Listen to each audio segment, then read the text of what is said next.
Cool. So then I think we can start the webinar. And I also would like to then welcome back all the other participants in the conference. So we had our first part of the conference this morning here in Bangkok at Thammasat University.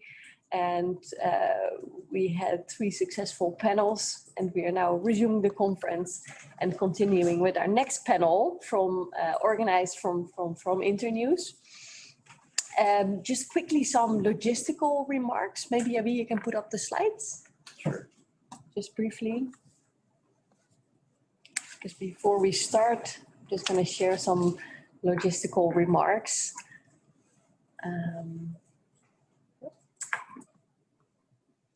Bear with us, we're just putting on the slides here.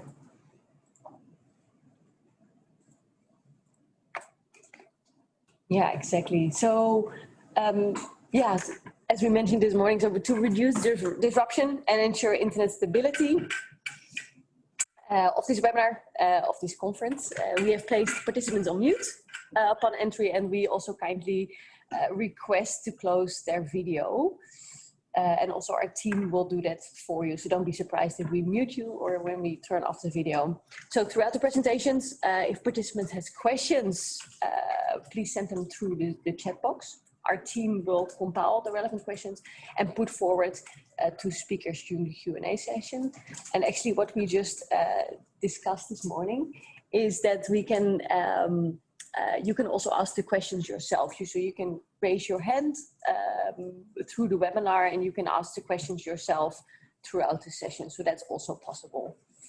Also, we are using our chat box to update you on the conference or any news, and also on further developments and further news of our activities. Good. So now this panel, so from Internews, the topic is political weaponization of hate speech, discussing CSO experience in Malaysia, Myanmar and Sri Lanka. We have Alison Bartel as the moderator from Internews. Then we have Firdaus Husni from Malaysian Centre for Constitutionalism and Human Rights.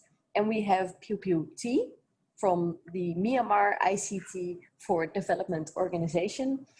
And we have Senel Wanniarachchi, that's a challenging name, from the hashtag organization. Welcome everyone. And I would like to hand over now to Alison to start and moderate the panel.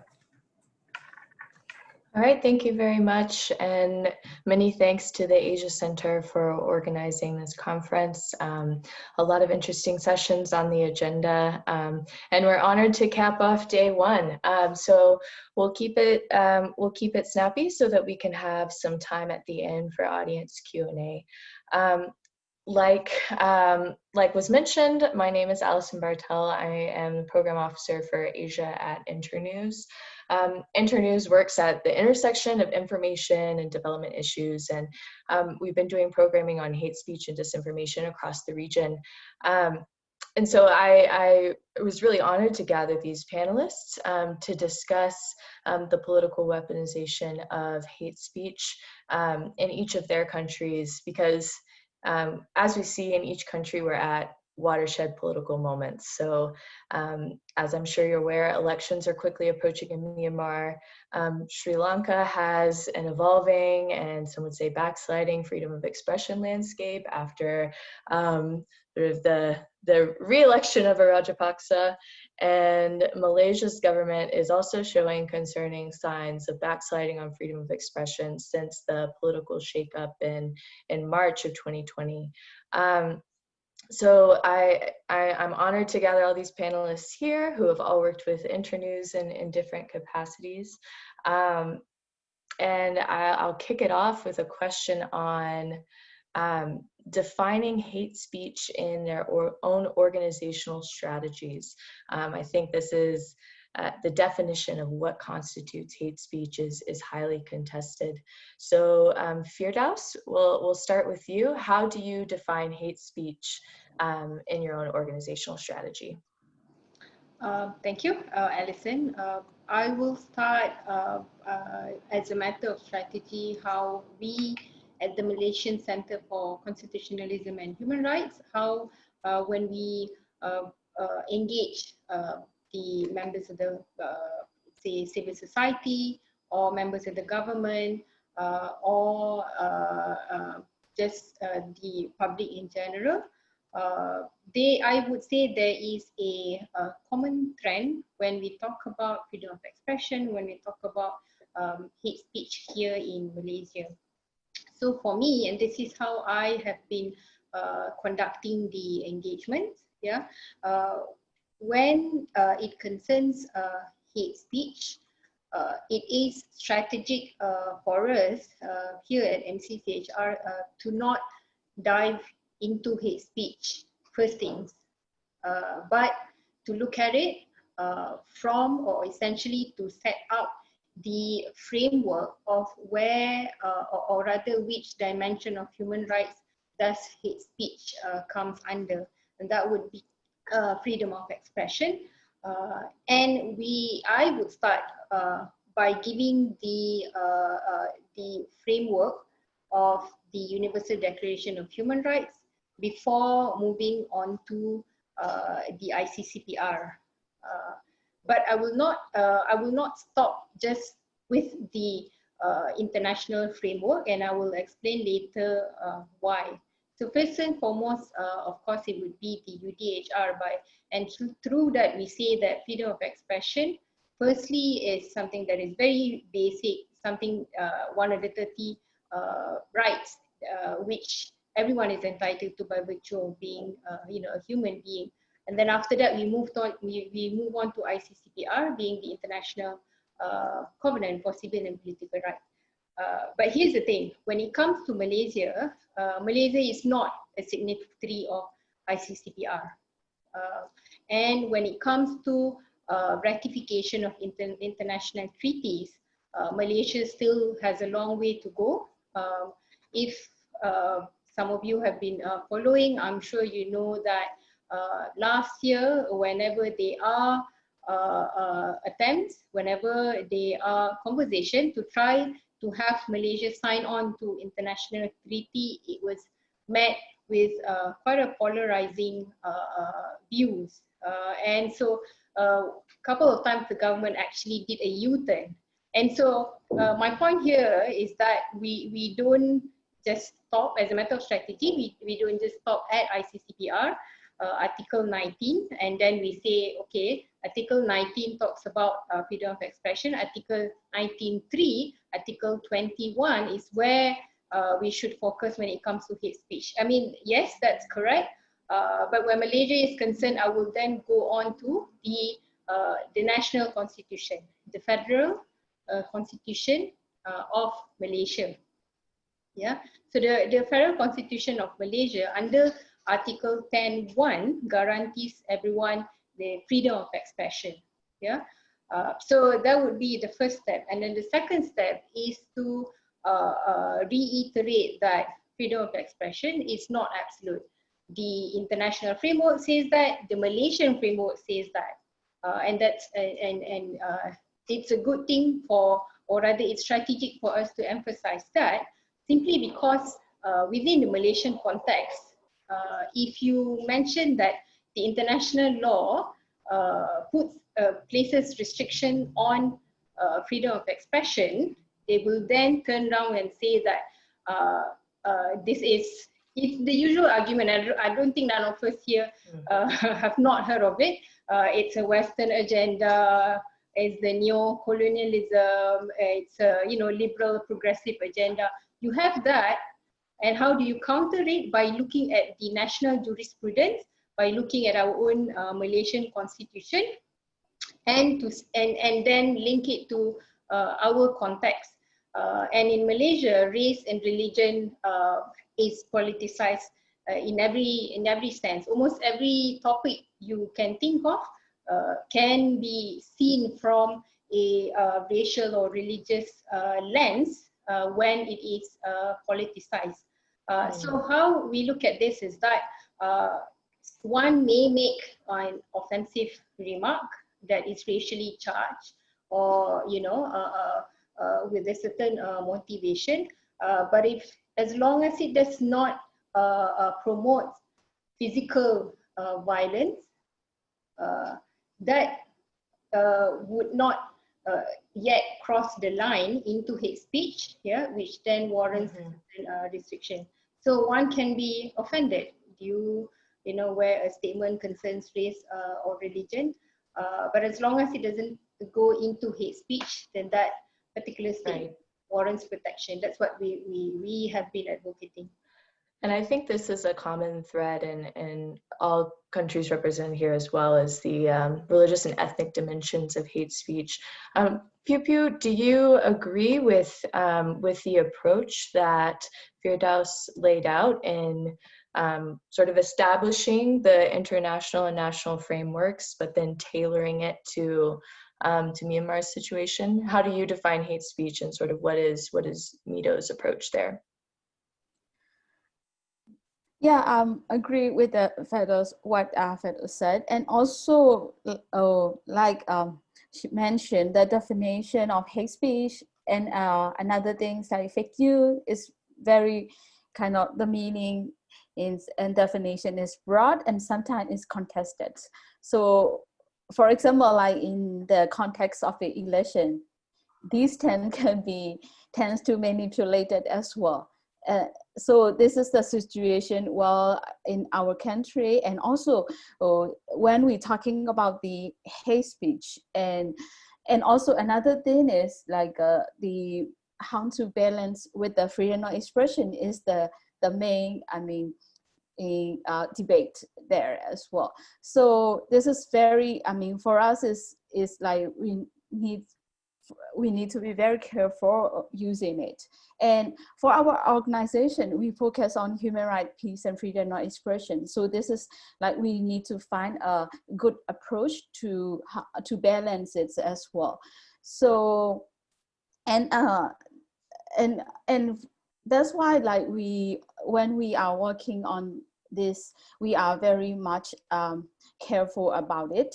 And using the tense and also in our work as well. So balancing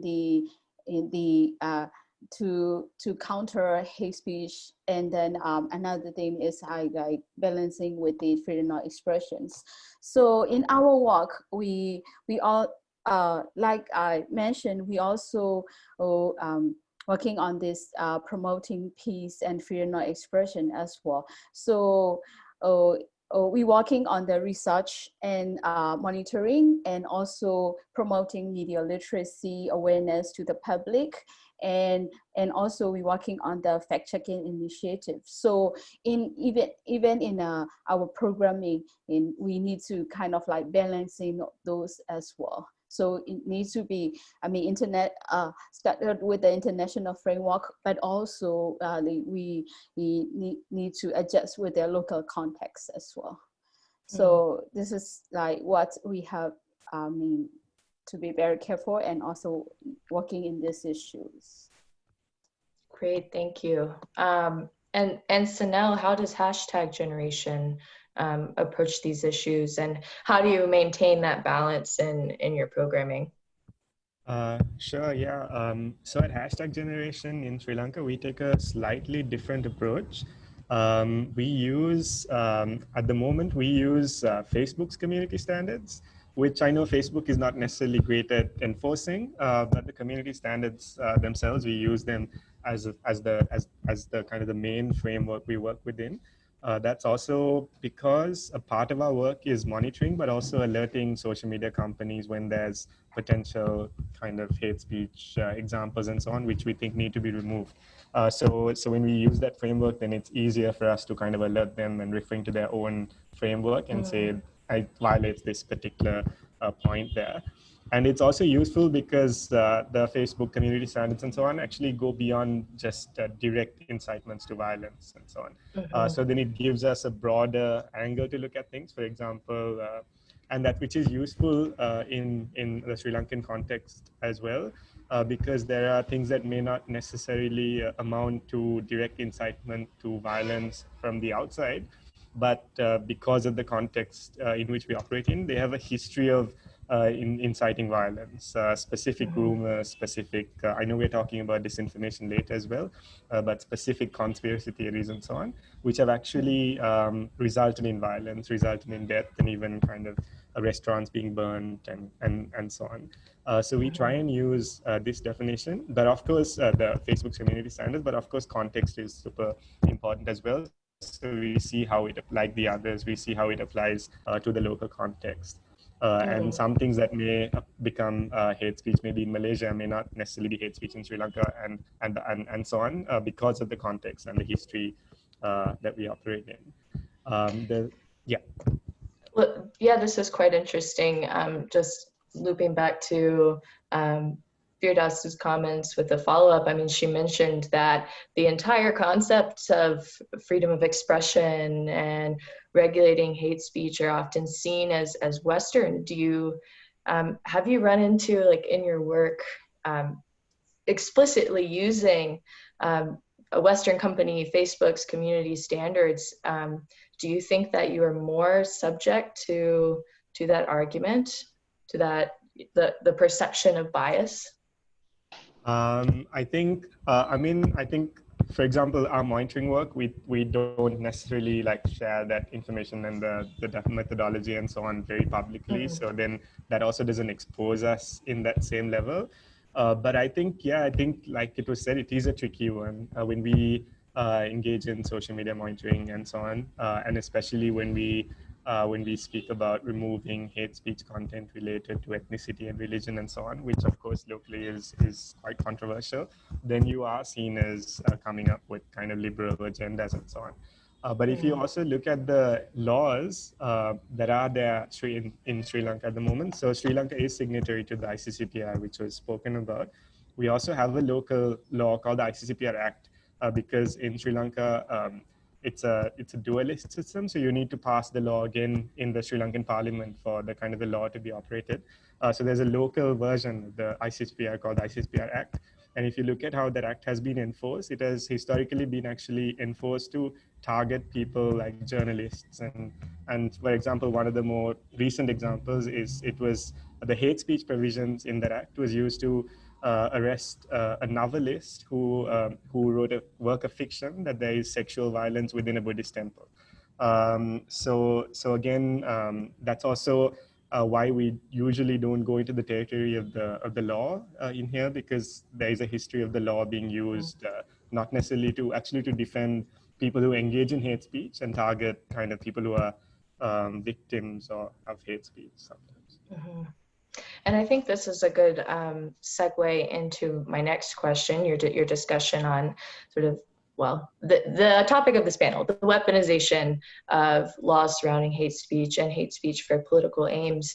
And yeah, we'll continue with you, Senel, and then move to Firdaus and Phyu Phyu. What role have you seen hate speech play in Sri Lanka's political landscape? And, you know, since the elections, since Rajapaksa came back into power, or Rajapaksa came back into power, has this changed? Yeah, definitely. I think in terms of Sri Lanka's history, hate speech has played a huge role in the country's history itself. If I just go back a few hundred years before Rajapaksa was elected, just from kind of the post-colonial immediate days, immediately after kind of colonization, just from that time itself, hate speech has kind of played a big role, where whatever party that was in the opposition of the country has historically kind of alleged and accused the whatever party that's in the government of not being Buddhist enough and not kind of doing enough to preserve Buddhism. And of course, I'm not saying that all parties do this equally. Some do this more than others, but in general, it is a trend that whatever side that's in the opposition has kind of brought this kind of allegation, and it has sometimes crossed to the levels of inciting violence, passing kind of supporting harmful laws and all of that. And this is all way before Facebook and the internet and so on. But now with the internet and Facebook, this has of course intensified, where you can of course, besides just advocating for these things in parliament, you can use bots and Facebook pages and so on, to also then create an audience for this online. So get people to agree with that and kind of manufacture a sense of consensus, which is what we are increasingly seeing happening as well. Exacerbating the current and historical tensions, right? And Firdaus, how about in Malaysia? How have you seen hate speech affecting political outcomes? Very much so, and that would be from a couple of perspectives, or rather a couple of sentiments that is being played through the use of hate speech. So number one, Malaysia's politics is still very much colored by race-based parties, race or religion-based parties, and so therefore hate speech is being used as a tool to gain political mileage.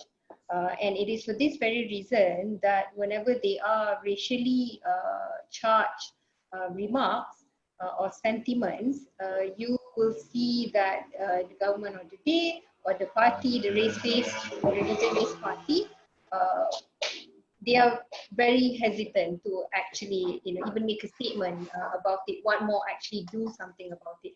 What this has done is that it emboldens the, you could say, quote unquote, vigilantes. So what they did is that, for example, if civil society made a valid criticism that is against the government, and then what the these vigilantes would do, they will then reply to that remarks on Twitter, but then mention the chief of police.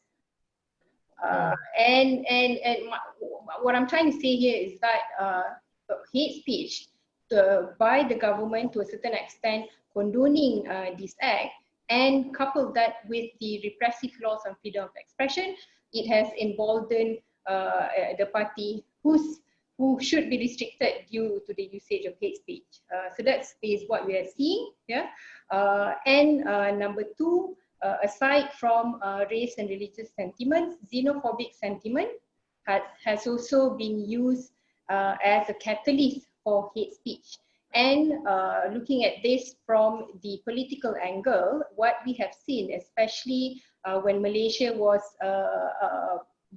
in the thick of things dealing with the COVID-19 pandemic, this was around March, April and May, the political takeover that happened in March, I think that angers a lot of Malaysians, because it felt like the new government who are taking over now is a government without the mandate whom we voted for in 2018. So there is that. And so therefore, at the same time, we see a rise of xenophobic sentiment, and some goes well into what you would define as hate speech against the undocumented migrants community, against the Rohingyas community. And so the observation here is that hate speech playing up on xenophobic sentiment has been used as a diversion tactic by the political sections.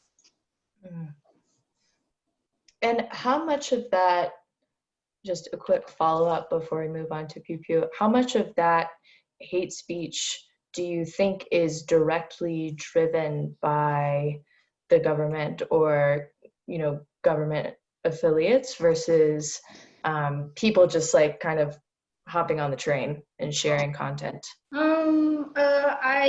There's a certain portion from both. And so you're looking at, for example, political blogs.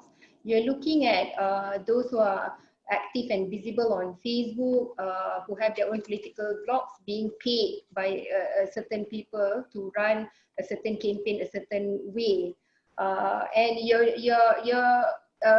if I can share very quickly, there are a couple of Malaysian NGO who have actually done monitoring work on this, and they see that number one, the last time during the 2018 general election, it was during that time that we see an increase in racially charged remarks. It goes parallel.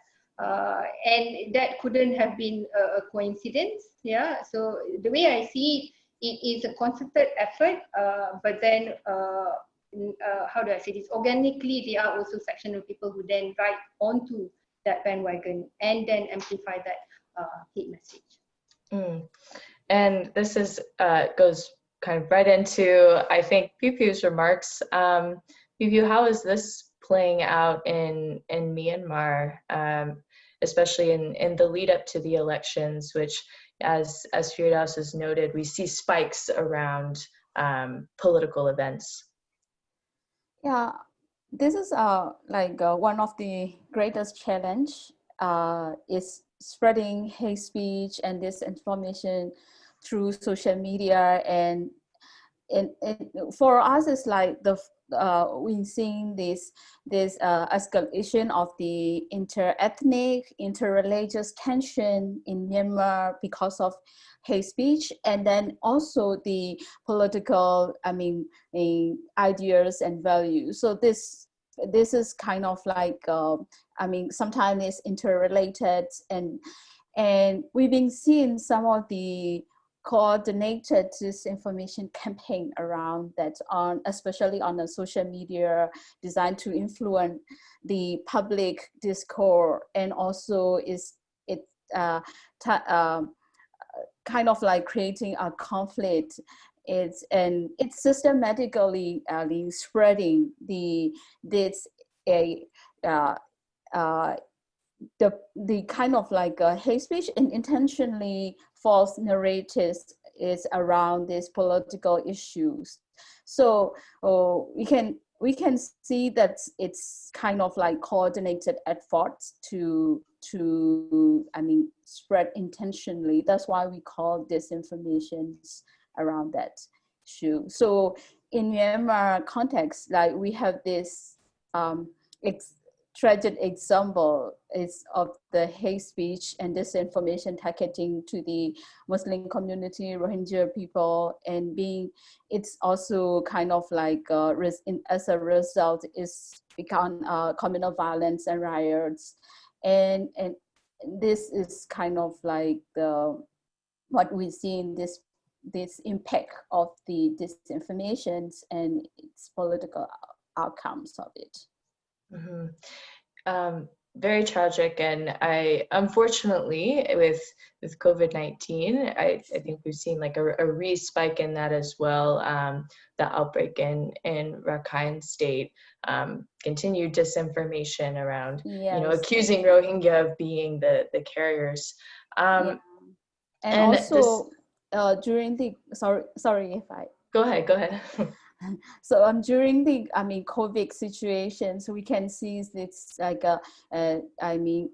hate speech and disinformation around this ethnic issue and on the Rakhine ethnic, and because we have this civil war involved between the armed groups and then militaries, it's ongoing at the Rakhine. So we also had this internet shutdowns situation in Rakhine, and also at the same time the election is approaching. So yeah, this is what situation that we are facing right now. And staying with you for now, Phyu Phu. I mean, we've heard from panelists a little bit about how hate speech kind of veers into disinformation. Where exactly is that intersection, and how specifically is this spread? Is disinformation spread? Other than, I think we know that there are coordinated efforts that are then backed up by organic efforts, but I want to get into the meat of how this varies between countries, specific tactics, whether they're, the role of individual influencers. Can you comment a bit on that in Myanmar? Sure. If I have to give an example of it, it's like I would mention about these what happened in the Mandalay in the 2014. it's kind of like a how hate speech and rumor, disinformations, it's tend to the real war hand. It's so this is a kind of like a Facebook page that is used to, it's kind of like famous Facebook page, and it's posting random kind of news of the, I mean, celebrity news, and also every kind of like news that's they copy and put it in their Facebook page. So they copy from the media and they put it on their Facebook page, and so everything's there. So it's very, I mean, popular page. But this specific case, the rumors is posted on that Facebook page.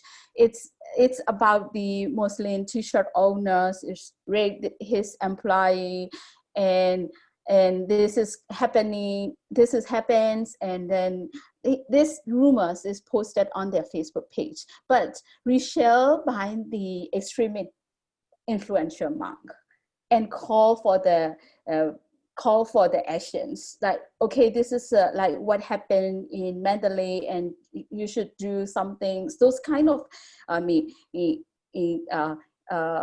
this extremist monk, it's resharing, and then that's a lot of people following both in that Facebook page and also on like accounts of that extremist monk. So it's in the result of it, it's the riots happen in Mandalay, and a lot of people hurt, and it's become a real war hand, and it's two people killed during that incident. So this is how it's like online rumors, fake news is fed into the resulting to the real war hand.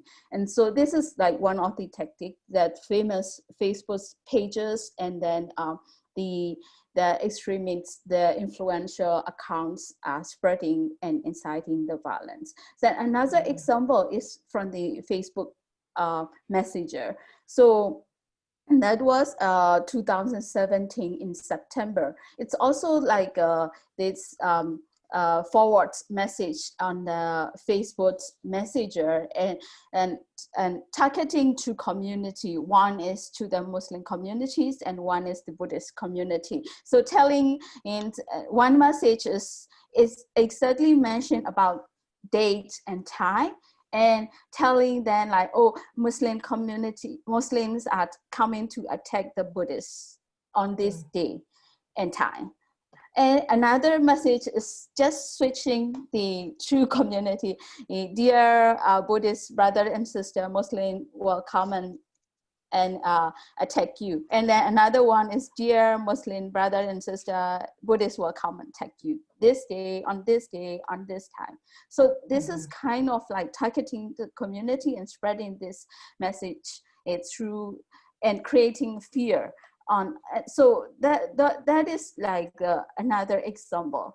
And then the recent example that our teams publishing the case study on our real or not the fact-checking website as an article. It's an evolving that techniques are changing, evolving in I mean time by time. So this messenger technique, and then page technique, and then another technique, the recent one is like it's also the creating these targeting the NLD and also Rohingya communities, and they spreading this fake news regularly on their Facebook. So a Facebook page, and that Facebook page is becoming famous. And also this is kind of like that Facebook page is pretending like a real media, because we have a radio RFA. So the RFA Radio Free Asia. So that page name is RFM. So it's only changing the one names and pretend like a real media. And they posting those kind of like narrative targeting into the NLD parties and also Rohingya community. So then we also, I mean, there's Facebook's noted that, and also community in front of Facebook. So Facebook taken down, but they're not stopping there, because I think they know, like, if they do that, then Facebook were taken down. So all these screenshots. So they know the boundaries. Then. Yes. So yes, then okay. all these screenshots of their Facebook posts are spreading in the different pages and different groups by the I mean fake accounts, or some like it seem like real accounts. So they're using other different pages and groups to spread their message. So they are very interesting. Yeah, and I don't mean to cut you off, but I want to move to some of the other speakers as well, and we can come back to sort of how the screenshots and like the disinformation is kind of laundered between pages. But I think to sum up some of your the techniques you described, one is sort of housing this disinformation in a popular celebrity page, interest group page that already has a following. Another is through Facebook Messenger, specifically creating fear and targeting certain groups. And another is sort of mimicking pages that do have credibility. Senel, have you seen the same things happen in Sri Lanka, and or are there different specific tactics used? Yeah, I think the creators of fake news in the different countries must definitely be learning from each other, and they're probably talking to each other more than we do, because it's almost like I was listening to someone talk about strategy used by fake news circulators and creators and so on in Sri Lanka. So all of those different techniques and strategies are used in Sri Lanka as well. And the lines, as was said before, between hate speech and fake news in Sri Lanka is also extremely blurred. There is a history, again, particularly of like rumors and conspiracy theories around minority communities, which kind of either that, and there are a lot of them in Sri Lanka also linked to population and population growth. Whether this X community is trying to take over our population, we will lose our majority status in the country, and so on. This kind of paranoia, and it comes up in different articulations. But one of the strongest false news stories in the country has been one about sterilization pills, which has been debunked multiple times. But the idea that there are some pills which minority communities, particularly the Muslim minority, is trying to feed to people, particularly of the Sinhala Buddhist community, that will kind of help them, that will make them not reproduce after. Now, such a pill, as scientists have confirmed, does not exist. It'll be amazing for family planning and so on if such a thing exists, but it doesn't. But the debunks clearly are not helping, and it has led to violence and so on. Even restaurants being burnt, people being attacked, and so on. So those lines between where kind of disinformation and hate speech end and begin are very vague, as was said before as well. But one thing unique is also, I mean, probably not unique, but one thing to add is that it's also hate speech, that disinformation is not limited to just the internet. Mainstream media also openly promotes disinformation in Sri Lanka. Some of the strongest disinformation rumors, for example, post the Easter Sunday bombings, came from the mainstream media itself. And these are not just I don't mean the Facebook pages of the mainstream media, but I mean the front page of the newspaper itself. And some of those have kind of costed lives and so on as well, because they're extremely partisan and owned by politicians and so on, and promote specific points of view. So one particular example that's really famous is of a gynecologist of Muslim origin who was arrested, saying he kind of ensured that in the surgeries he did, the cesarean sections and so on, he ensured that all of the women he did could never get pregnant again. And the headline on the front page said 4,000 women are no longer able to become pregnant because of this particular gynecologist. He was arrested the next day. It was later kind of proven almost, it hasn't been proven in court, but all of the police was not able to kind of show any evidence for this happening. But this was on the front page of the newspaper. And then the screenshots and photos of this kind of come online. People buy ads and promote it. And even Facebook wouldn't remove it because this is then the front page of a newspaper that they're sharing. It's not something. So it's yeah, those lines have become really gray. Yeah. By that time, you know, after the story breaks, the damage has been done. I think that's one of the challenges that, you know, fact-checking organizations and other organizations trying to, you know, debunk or combat misinformation and disinformation have had, is that the combating is not as effective from a communication standpoint as the initial rumor, which, as you said, builds on literally hundreds of years of historical narratives that play on these divides. If I could venture a follow-up, I mean, what is, and maybe this is quite broad and anyone can jump in, but what is the approach that you would recommend for responding to disinformation and hate speech without unintentionally further perpetuating it? So that's a difficult one because, like you said, the debunks and so on, the experience that we've seen as well, the debunks get 5 shares, 10 shares, 15 shares, when the false news stories have kind of thousands of shares. So the debunks are not enough. They're important because then it's recorded somewhere that it's false, but it's clearly not enough. Facebook is now working on these disclaimers on top of the false news stories that have been increasingly working. So when they were initially set up for Sri Lanka, as part of our monitoring, we recorded how even though the disclaimer was supposed to be on top of some posts, they weren't. Like, they were debunked by the fact checkers that they had identified themselves. And then they globally say that if any of those fact checkers claim that something is false, then this disclaimer will come on top saying this post may contain false information, for example. But then we took screenshots and did this open letter to Facebook saying it's not working. But since then, things have been increasing better. So now we are seeing when fact checks are done, those disclaimers are coming on top. And that seems to be working a little bit, because if I shared a story and there is a screen coming on top saying it might be false, it's actually slightly embarrassing for me. So people then kind of delete it and are a little bit more careful. So of course, it's not the only solution. And again, it takes time and some things can't be debunked at all sometimes. But I think technological solutions might also be one approach to look at, like that one. Thank you.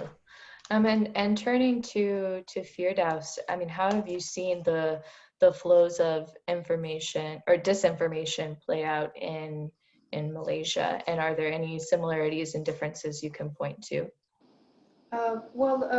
Describing the nexus between disinformation and where it goes into hate speech in Malaysia, I would say it is more an indirect nexus than a direct one, simply because a lot of it is catalyzed by the fact that we are colored by race-based political parties. And so with that, you have the government of the day being reluctant to actually, take action.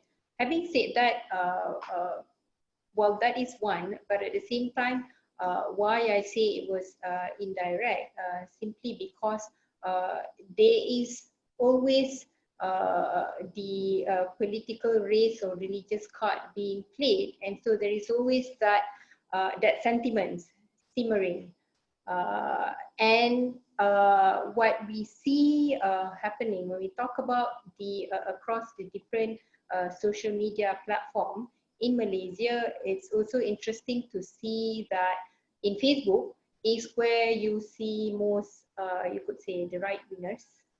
And in Twitter for Malaysia is where you would see most of those who are, of the left. But Facebook and Twitter, it's not just that in Malaysia, there is also WhatsApp. So when Senel talks about verification and fact checking and citizen reporting, that can work with Facebook and Twitter, but it does not work with WhatsApp. I mentioned earlier the xenophobic sentiment, the racist sentiments, and all of that.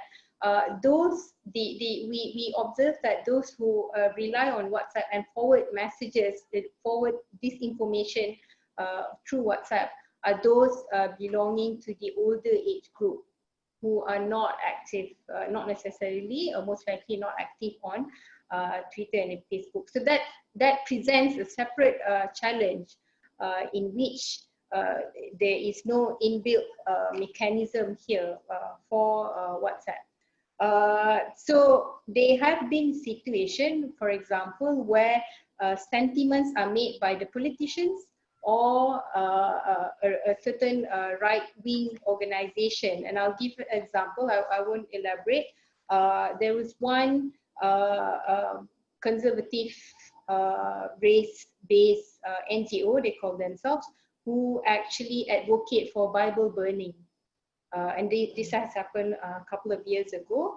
And there is one that whenever a non-Muslim Malaysian says something that is that touches on even a little aspect of religion, particularly Islam, then that person or that organization will be seen as enemy of Islam.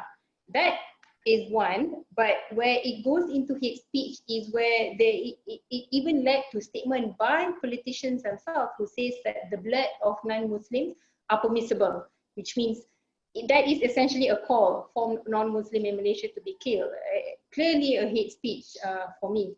And I mentioned earlier how xenophobic sentiment has been played up. So there have been statements or remarks on social media saying that the Rohingya community in Malaysia deserve to be killed. That happened also in Malaysia. One of the, you could say, the darkest part of our history was on 13 May 1969. That's where our race riot happened. And that has been used not for us to move forward in terms of national unity, but that has been used as a threat that if the non-Malays don't respect the Malay being the majority race, then you could be looking at another May 13. And so to me, yes, again, this is another example of hate speech.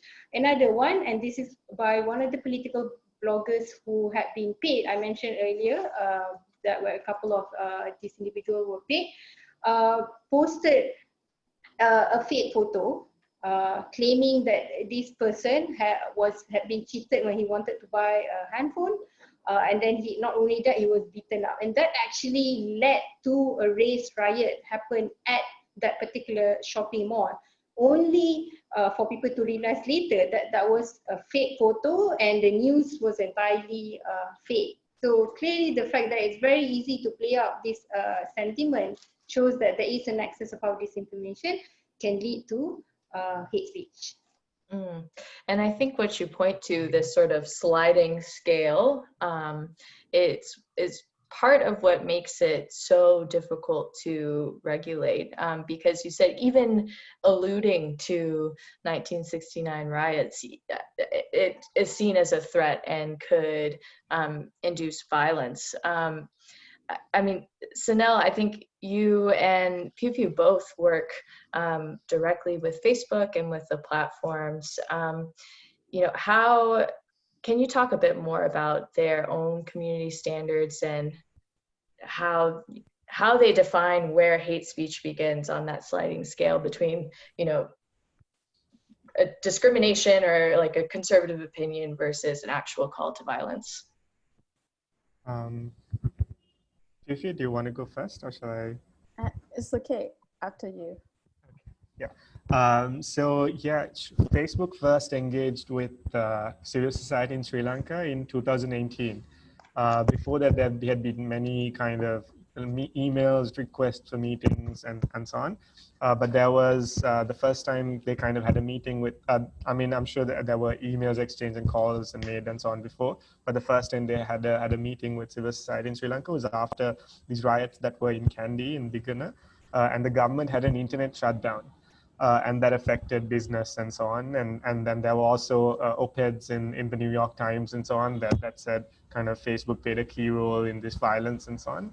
A lot of op-eds in Guardian, the New York and so on, in New York Times and so on. And then Facebook began to engage with civil society organizations in Sri Lanka. They had a meeting and so on. And since then, we've had engagement, and I must say some of it has been successful. So some of the work that we've been doing in Sri Lanka is also using this relationship which we call a trusted partner channel. So where we can use that to kind of alert them on content we think is quite urgently needs to be removed. And we've also been keeping track of, once we send such an alert, how long they take to respond to us, and then if they ever do, and how much of it gets removed and so on. So we kind of, our own data shows that their response kind of has been improving over time. A part of that is also because I guess we make this information public now, and we share how, not necessarily public, but we share it with our partners as well, that how long they take and so on. And those engagements to some extent have helped. They've reached out, for example, when there were big cases of when they themselves are struggling where the lines were and whether they think it needs to be removed or not. So they've consulted local organizations and so on. Of course, there is still like a long way to go. We feel there is no uniformity in implementing these community standards. For example, one of the community standards says that people's faces can't be edited into animals because it's dehumanization. And one example, when we sent in, for example, person A's photo with edited into a dog, that was removed, but person B's wasn't. So there is no kind of consistency in enforcing. I don't know if that's related to kind of which individuals looking at it and so on, but there has been kind of gaps in consistency. And another thing that we've seen is also gaps in the community standards themselves.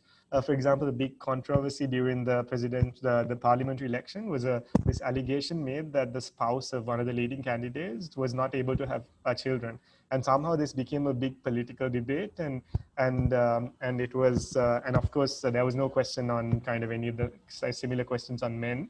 But this one woman who's not even a politician, the spouse of a politician, was singled out, and this allegation was made. And we shared screenshots and links of some of these examples to hate speech, some of these to Facebook, asking them to remove it.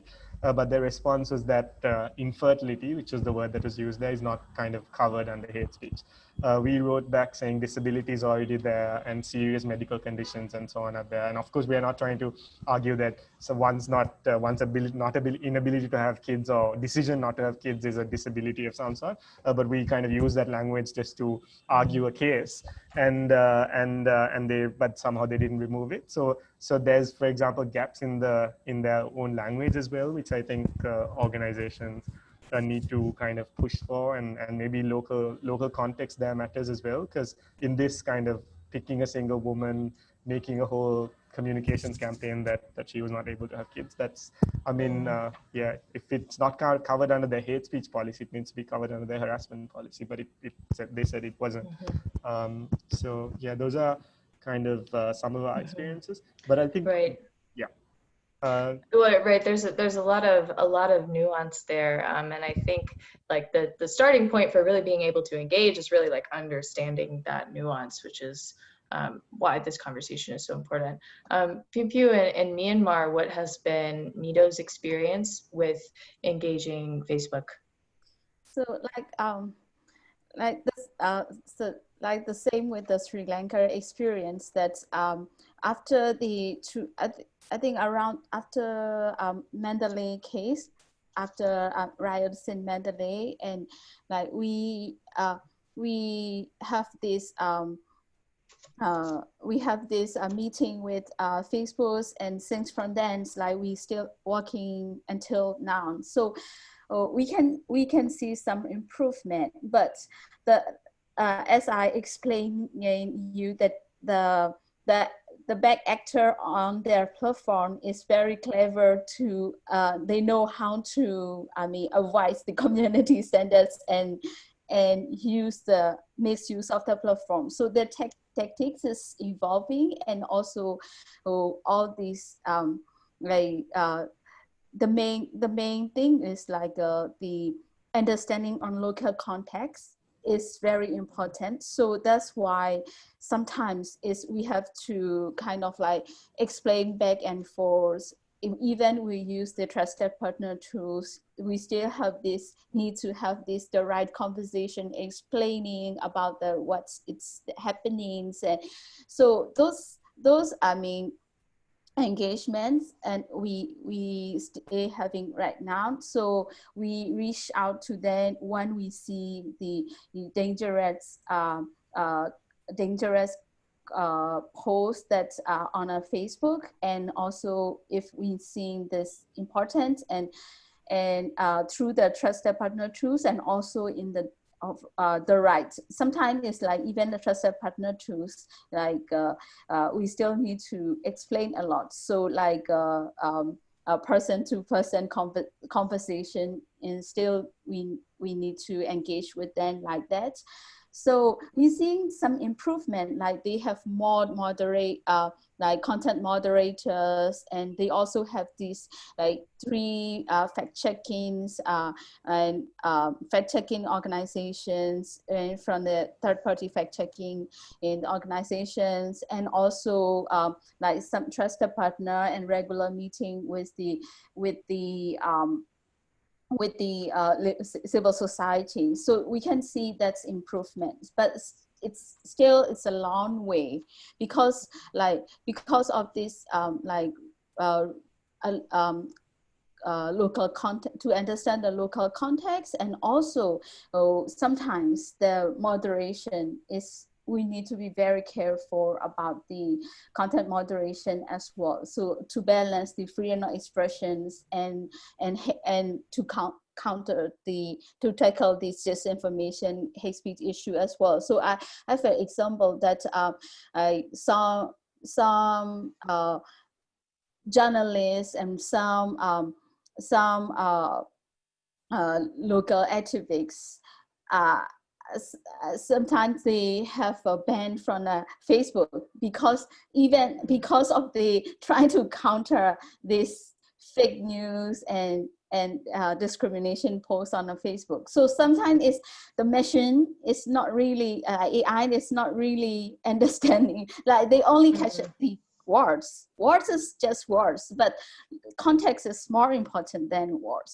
So it is also very important to balance this freedom of expressions, and sometimes it's over moderating is a problem as well. So that is why we really need to be careful with the content moderation as well. So understanding on local context is very important, and still it's a long way. What I'm seeing. Yeah, I think this is like, you and Senel both point to kind of different ends of the spectrum. Like one end is, the algorithms and the technical innovations can be a solution, which they can be, but as long as there are these more in-depth conversations and awareness about the context. So yeah, I think it's a long way to go to where we can kind of merge those two and come up with something sustainable.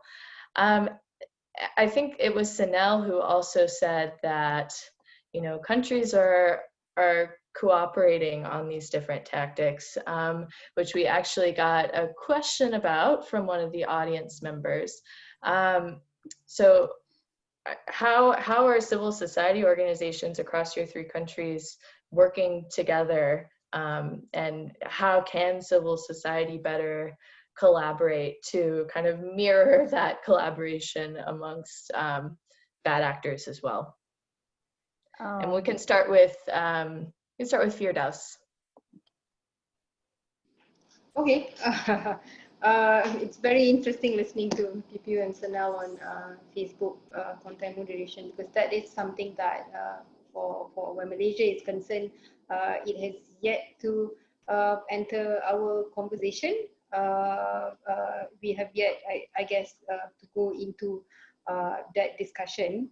So for us, how countries can work together, I actually see this question. I'm looking at the question now. It's a two-part question. So do we address both parts? First, say, do people who propagate hate speech work together? And second, do people who combat propagation of hate speech work together? Sure. Yeah. You can address both parts of the question. Okay. Within the Malaysian context, if you are looking at across countries, I don't see of this. I don't see this happening, and there's no indication as such. But if you are talking about within Malaysia, yes, there is a certain level of concerted effort, as I mentioned earlier. For example, during the, and this is quite recent, during the trial court proceeding concerning one of the political figures, it was discovered that this particular political figure had actually paid 40 individuals, I think about 5 or 6 bloggers, political bloggers, and 30 Facebookers to essentially boost this person's image. And one of the bloggers that was identified is a well-known, the one I mentioned earlier, the one that led to a race riot in the shopping mall. It's that same blogger. So in that sense, there is definitely a concerted effort where they are being paid or sponsored to work together. So that's number one. And number two, where there are contents that offend in Malaysia, the 3R is being race, religion, and royalty are being seen as supposedly you shouldn't be talking about it. It's very sensitive, and if you ever do, then we'll go after you. And that has been the sentiment. And if ever, for example, a material comes out questioning a valid criticism against any of these 3R, and when that is posted on a on a for example, a political Facebook group, it then get blown up, and that person will get rape threats, death threats. So yes, this is another instance and where they work together. How organizations or how we can work together to try to combat this? Where you're talking about concerted effort, you're talking about bots, which are also happening in within the Malaysian context. I think that is where we are at a disadvantage. We have to admit that, simply because these are people with almost unlimited resources to run this campaign. Where here we have the civil society with limited resources, limited capacity, limited human resource to try to counter that. But as much as possible, what we have done is to offer a counter narrative, and they are also those netizens on social media who had gotten together and actually run campaigns to offer a counter narrative. I'll give you an example. When there were, you could say a hate and almost obviously a concerted effort against the undocumented migrants community and the Rohingya communities, a couple of people, concerned citizens, got together online and actually ran a campaign, hashtag migrant also human. Essentially, that's what it meant. Migrant also human, in which we shared, good and positive stories. And so the fact that they too have human rights. So these are among the things that we have done to try to offer a counter narrative. And whenever the people who call the hate speech or racist sentiment, whenever people who call this out, it gets in turn being the one who gets arrested, then civil society will call out this as a suppression or the repressive laws being used as a tool to further repress, instead of going after the people who instigate the hate speech. So those are among the things that we did. Thank you. Turning to Phyu Phyu, I mean, how do you see, you talked a bit about the collaboration on the bad actors promoting hate speech, but how do you see collaboration between civil society from different countries and within Myanmar to tackle this problem?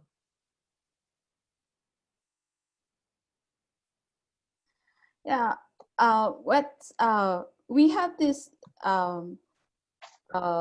we to tackle all these issues, we need a multidimensional approach. So one thing is the advocacy doing advocacy to the social media companies. Now we are talking about this Facebook, but actually there are some other social media that's also we have to keep in mind that that's also a potential spreading all these hate speech and disinformations. In young generation now is going to the TikToks and all these things as well.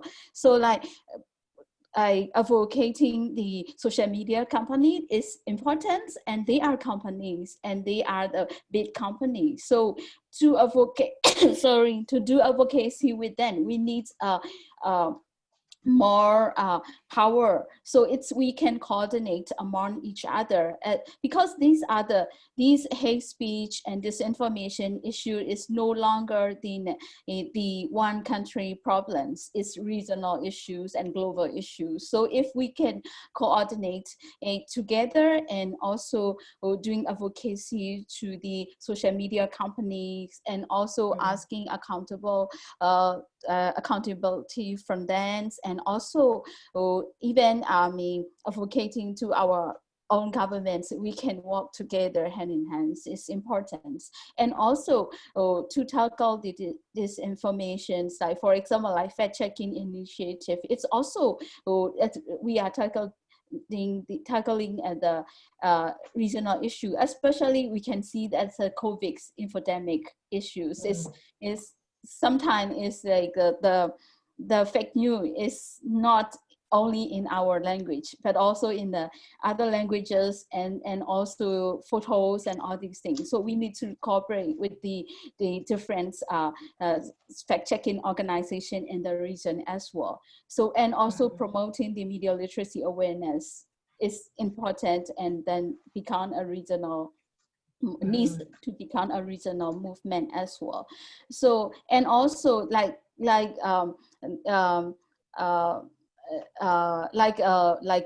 countering different the narrative, to spread the counter narrative is also need to be a kind of regional movement as well. So like for this different approach, we really need to coordinate each other and also share the experience as well.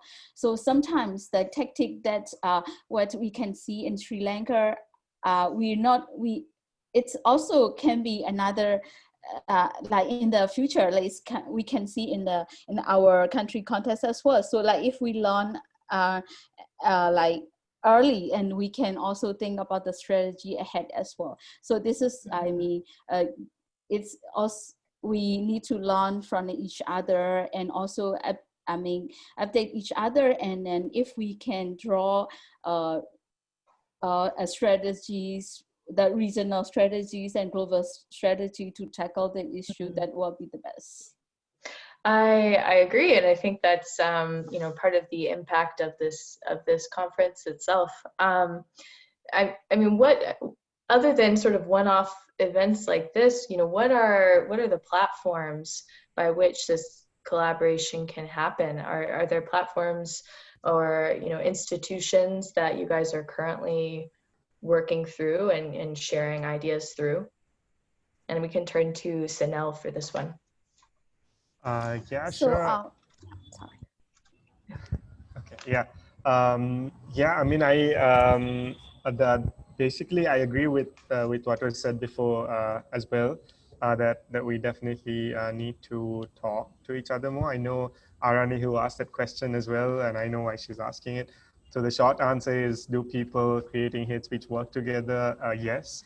In Myanmar, for example, the 969 movement, the leader was invited to Sri Lanka. So they're not just, you know, like talking to each other behind the scenes, they're talking quite publicly to each other as well. Do people responding to hate speech talk to each other? The short answer is no. I think that's it's sad, and of course there's opportunities like this one where we do talk to each other, but there is very little, and I think that's also particularly nationally what happens in this NGO world as well, is that people don't talk to each other too much. People don't like to share ideas, and there's gatekeeping and all of these challenges. So So it's important to be able to overcome these things. And for to what you asked, what you asked, Alison, yeah, I think it's important, as you said, not one-off things. We need to be able to kind of go into the details of the methodology and share notes and ask what tools we are using, ask what our templates where we feed the data look like, and go into kind of specific, so then we can strengthen each other's kind of capacity. Then it's important to also be able to share each other's access. Not everyone gets invited to these meetings with Facebook. Then who can we take along? Who can we share those emails and invitations with? I think it's super important to do that as well. And in some ways too, you asked for examples for kind of how we've tried this. So for the past kind of 6-7 months, we've been sharing our findings, our social media findings, with a close group of people who we think can use it more positively. So civil society networks. So in terms of like the kind of thing that Firdaus said about counter narratives and so on, how can they counter the kind of things we are seeing using their own communications and outreach work, and so on. So I think those reports in some ways have been helpful to organizations in Sri Lanka. During the elections, we formed something called the Network Against Disinformation. So, and we compiled a report and sent as a coalition an update to the Election Commission saying these are the top disinformation stories related to the election. And that was quite successful as well. It was not something then we sent as #generation, which then, as you said, will be seen as kind of maybe a group trying to kind of impact the election. But we worked as a coalition, and that seemed to work as well. So there are things like that happening, but it's not enough, is what I would say. Mm-hmm. Yeah, I think that's an interesting point as well, sort of on the, using coalitions as a mechanism of security. If it's not just coming from you, then there's, less leeway for the government to single you out. So I think now I've talked enough. I would like to turn it over to the audience for more questions, if there are any. Please speak up.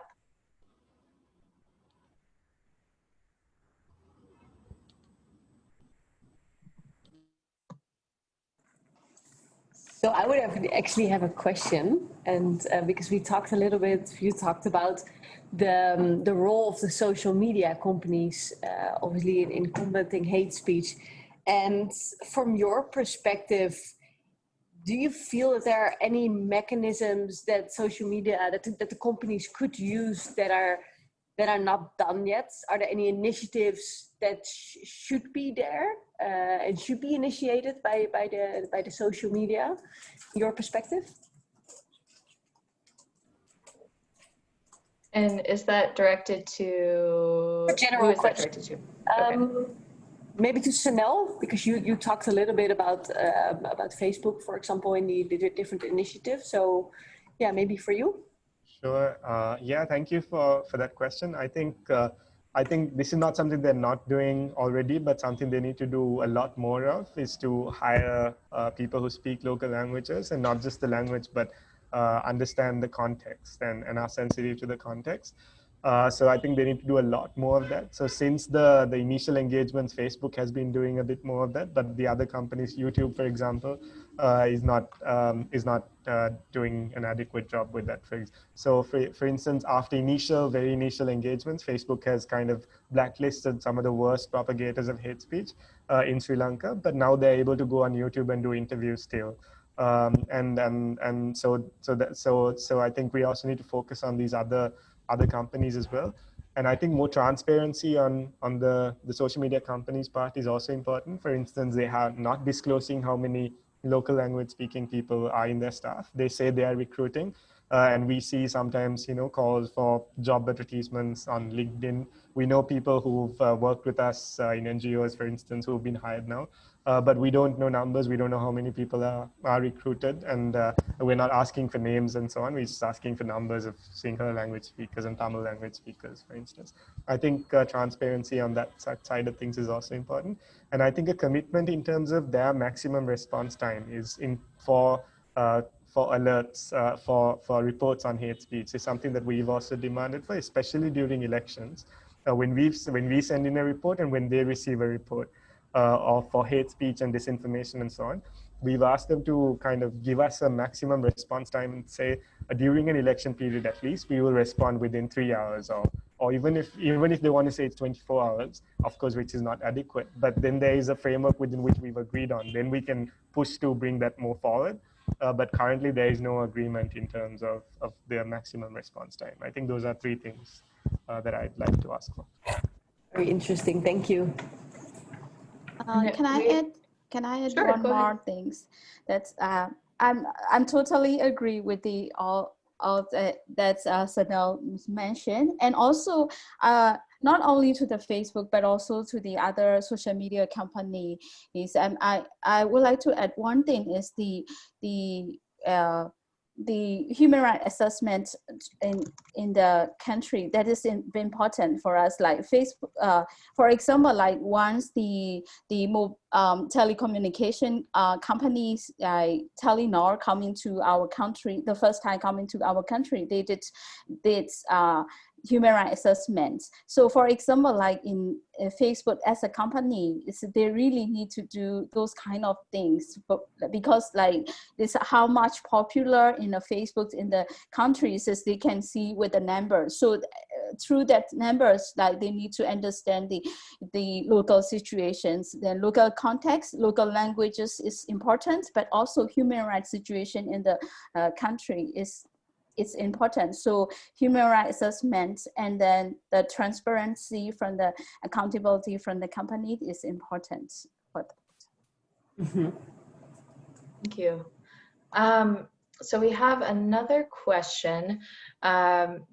Says, can you tell about your differing approach to respond to, 1, those who are spreading hate speech because they believe it, and 2, those who are motivated, like being paid to create fake accounts, like motivated by monetary reasons. I think this is for everyone, so feel free to jump in. I can start. Sure. All right. So the first part of the question is how do we what kind of approach we should take for people who are spreading hate speech because they believe it, and I'll answer this from within the Malaysian context. And so they are, for example, where it concerns the Malaysian audience, it is most likely, as I mentioned earlier, precipitated by the 3R, race, religion, and royalty. And so therefore, if I just go to the speaker and say this is against human rights, it wouldn't fly. So it's the same. I would be viewed, and my argument would be viewed as the same skepticism as I mentioned earlier. To us, in my observation, what I think has been working where Malaysia is concerned is where, for example, if it concerns religion, or even if it doesn't, but where you have to approach the conservative audience, you give an argument within the Islamic perspective and say that within Islam, this is not something that Islam would condone, and that we see that it would be more, that kind of argument is more palatable to the conservative audiences, and then you couple that with the international human rights argument. So that's number one, and number two, another approach would be the fact that if we look at our Malaysian constitution, the constitution provides for everyone. It's the beneficiary of that of our Malaysian constitution. It's not only a certain section of Malaysians, but all Malaysian, and it's the interpretation that has been manipulated, and so therefore it is high time that all Malaysians are educated and enlightened on the constitution. So that's how we make that through our advocacy and our enlightening activity. We actually turn the message around and say that this happened because of lack of awareness on human rights, because of lack of awareness or lack of understanding on Islam, on the Malaysian constitution. So these are some of the examples. The second part to that question, for those who are motivated, for example, if they are being paid to create fake accounts, to me, what we have seen happening in Malaysia is where you can see that these are bots or paid accounts, you will then see, for example, 50 messages being spread out. And so this is something as recent as yesterday that I see, one person actually screen cap all 4 exact same messages but different accounts, and then call that out on this person's account and say that, look, they have started and they are coming. This was right after the our Prime Minister's speech yesterday. And so to me, that is you know, a good effective way to tell people the cyber troopers are in operation right now, as you can see from these messages. And if you do see it, then these are manufactured and not to be taken as reflective of the Malaysian or sentiment on the ground. Yeah, thank you. Thank you. Any other additions on this question, Phyu Phyu or Senel? Yes. For the first questions, I think and I have a true thing. That's one is the media literacy awareness, because like sometimes people fall for fake news because they don't really aware the tactic of the fake news spreaders. So this is like one thing is media literacy awareness. Another thing is depend on the context, the issues. Like for example, like which issue they are talking about, the anti-Muslim issues, or people have biases, but they need to be aware that they have bias, or make them to understand the situations or changings. And people mindset is difficult, but we need to have the better strategies to tackle the issue. So counter narrative, the awareness campaign is important as well. So this for the first question, I think, and this truth is different. Promoting the diversity and different voices, one thing, and another thing is media literacy awareness to tackle this issue. And for the second and parts of the question, second question is like make them. One thing that we can make difficult for them to work. So for example, like engaging with the social media company, taking down the fake accounts and make them more difficult to do something on the platform is, I think that can work. So that's why like engaging with the social media companies is important. Thank you. And Senel, do you want to jump in there on the, engaging with the platforms? I feel like that's your expertise, but on any of the questions. Sure. I think Phyu Phyu has already said it as well. I think in terms of kind of cracking down on the fake profiles and so on, I think engaging with platforms is almost the only way we can do it, because there's no other way for us to kind of remove these ones. Of course, as part of media literacy and so on, you can ask people to run through a profile and see if it looks legit or not, but it's also increasingly difficult because people who maintain these platforms and so on are also increasingly smart. So they try their best to mimic actual people and sometimes do a really good job at it as well. And now Facebook is also saying globally that they are removing what they call coordinated inauthentic content. So it's a content that if it's put out at the same time, trying to give the semblance that it's authentic, but it's not. It's kind of manufactured, people talking strategically behind the back.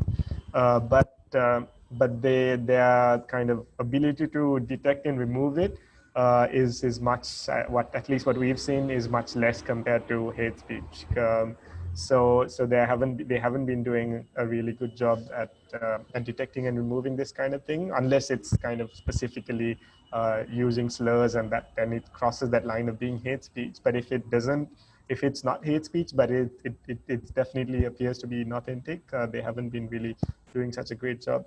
So I think in terms of when cracking down on the fake profiles and that type of thing, I think working with Facebook and the other social media companies is for us is the kind of the way we've seen we can go about it. We've sent links using the Trusted Partner channel, for example, of profiles and pages that we think are kind of bots, and then the response so far has been positive. But it's but also to expect kind of civil society to identify these pages individually and send them emails is also not realistic, because there's so many of them.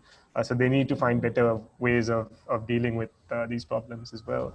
And for the other part, kind of to those who are actually motivated, I think for us, the media literacy, which you said before, is I think the most important thing to help people to consume this media more critically, and share even just kind of small skills. Because I think even more than the counter narratives, when people feel like they can use their skills and actually find if something's true or not, they feel like they're part of that process.